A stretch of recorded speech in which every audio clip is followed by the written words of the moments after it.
Hey Valley Middle kids, welcome back to another weekly enrichment lesson. Today we're going to be using prime factorization to find the least common multiple or the greatest common factor of two numbers. We'll be completing a worksheet much like the other ones we had, and the worksheet is really straightforward at the beginning of it. It asks you to find the least common multiple of the given numbers. And as I've shown you in class, the way I do that is I take the larger of the two numbers and I skip count 3 to 5 numbers. So I did that with 9, 18, and 27. Then I look at the smaller of the two numbers, like 2, and I say, does 2 go into 9, or is 9 a multiple of 2? No, it's not. Does 2 go into 18, or is 18 a multiple of 2? Yes, it is. So 18 is my least common multiple. But we can also use prime factorization to determine the greatest common factor and least common multiple. So I set up a couple of examples here. Well, first of all, we have the two numbers 28 and 40. And the first thing we're going to go ahead and do is find the prime factorization for those two numbers, and I did those. So I broke 28 down into 2 times 14, and then eventually 2 times 2 times 7. I did the same thing with 40. I have 2 times 20, and then I broke that into 2 times 4 times 5, and then I broke the 4 down into 2 times 2. So my string of primes for that is 2 times 2 times 2 times 5. All right? Then I know you're all familiar with Venn diagrams, and so I drew a simple Venn diagram down here. The Venn diagram can help you figure out the least common multiple and the greatest common factor when you're dealing with the prime factorization of two numbers.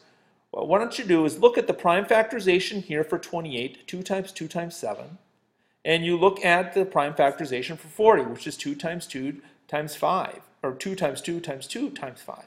Well, we have something in common here. Ooh, hey-oh. We have something in common here. We've got 2 times 2. That is the exact same in both of those. So that is going to go right in the middle of the Venn diagram. Remember that when you have the two overlapping circles, that's what is shared in the middle there. What's left over on this side, we just have a 7 left. So I'm going to stick that over in this circle here, because that's not shared by 40. And the other 2 and the other 5 here are not shared by 28. So here's 28 in this circle, 40 in this circle, and the overlapping is 2 times 2. And I just threw some dots in here because what we'll end up doing is multiplying these numbers together. If I can grab them, I guess I can't.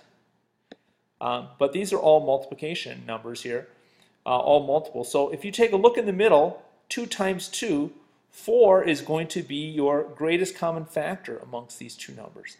And your least common multiple is if you multiply them all together. 7 times 2, which is 14, times 2, which is 28, times 10 over on this side is 280. So my least common multiple is 7 times 2 times 2 times 2 times 5. My greatest common factor then is in the middle of the Venn diagram where those two overlap. You can use that trick to solve several of these problems near the end of the sheet here when you're looking at the prime factorization and using them to find the LCM. It's a great way of thinking beyond the standard and using prime factorization to help you solve GCF and LCM problems. All right, good luck. Have a good day. I'll see you in class.